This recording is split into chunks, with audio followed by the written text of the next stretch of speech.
Hello, friends. This is Dave Hurwitz, executive editor at ClassicsToday.com, here with Dave's Faves. And today I'm talking about the Debussy Preludes for piano, books 1 and 2, because as a fave, particularly, I have favorite versions of book 1 versus book 2, because some people do them separately, but some people do them together. And so I want to talk about them together on one very well-filled, nearly 80-minute long CD. Here it is. Stephen Osborne on Hyperion. Now, this is one of those releases that makes me feel good about the universe. Why? Because it's a very recent release. Well, it's a few years old. When was it released here? Let me look at the thingy here, and I can tell you 2006 is when it was recorded.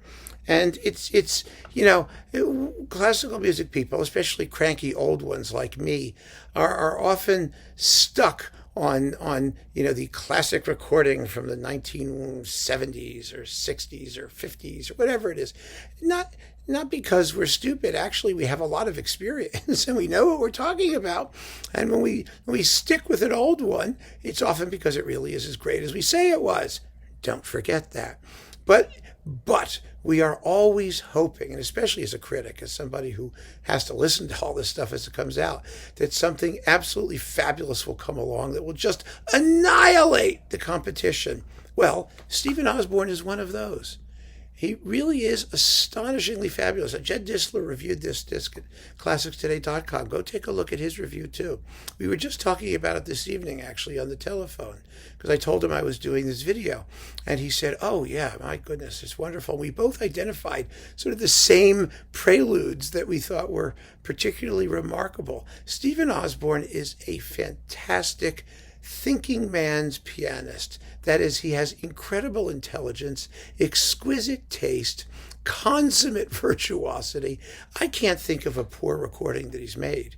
I really can't. And he has a very wide range of repertoire. He does a lot of contemporary music.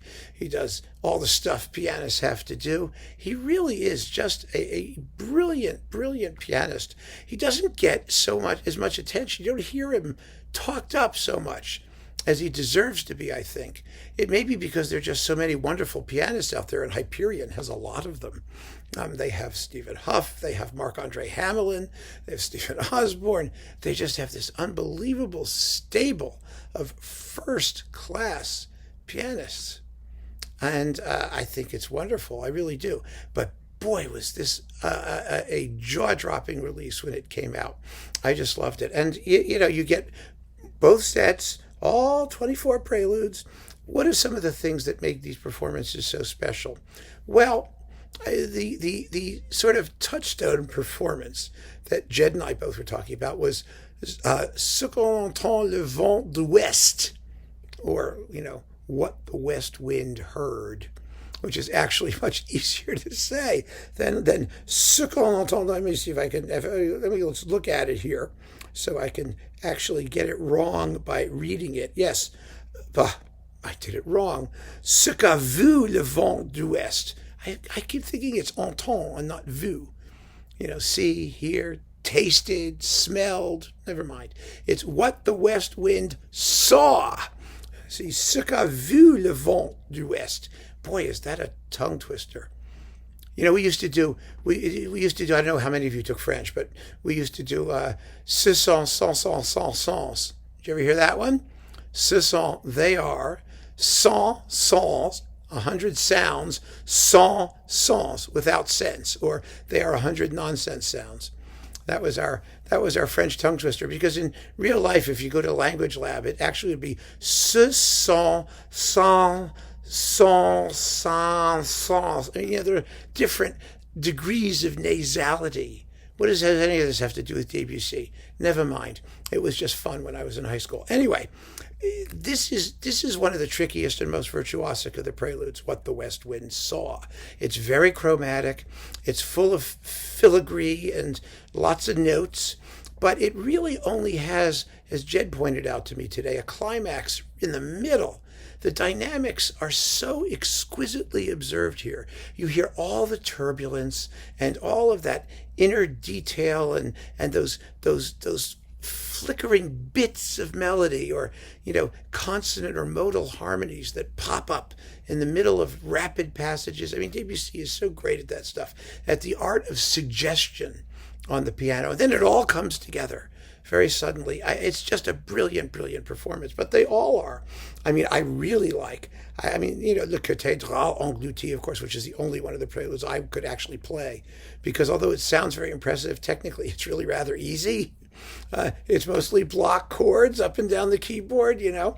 And when I was, you know, studying piano, I only wanted to play Debussy and Beethoven's Pathétique Sonata and some Rachmaninoff. But basically, Debussy was my guy. And I had the preludes, and I'm looking through them going, oh, this is never going to happen.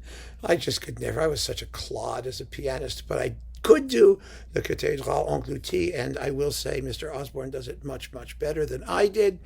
And then, you know, there's Hommage à Es Piquet ESQ, which is wonderful, and I love particularly General Lavigne Excentrique, because it's kind of like Gollywog's Cakewalk with some extra military swagger, a little bit. You know, it is eccentric, it's fun, and it's wonderful, and you know, Stephen Osborne, he just it has swing to it. It has wonderful rhythm.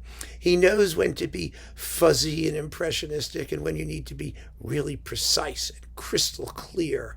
And like I said, you know, the dynamics are so beautifully observed, the accents, the phrasing. He understands where the music's going, like this, cha-cha-cha, it's going, and how to shape it into something that's really, really meaningful. It's an absolutely glorious disc. And if you love the Debussy Preludes, and let's face it, who does not love the Debussy Preludes? You have to be out of your mind if you don't love the Debussy Preludes. Then you're really going to want to hear these performances.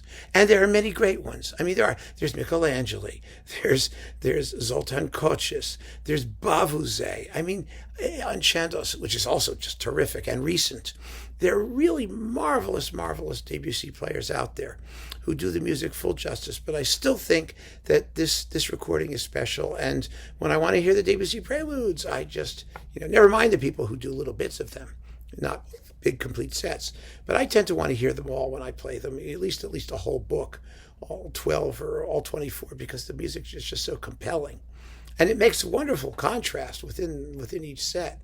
So anyway, what can I tell you? Stephen Osborne, Hyperion. Keep on listening, friends. Thank you for joining me. Take care.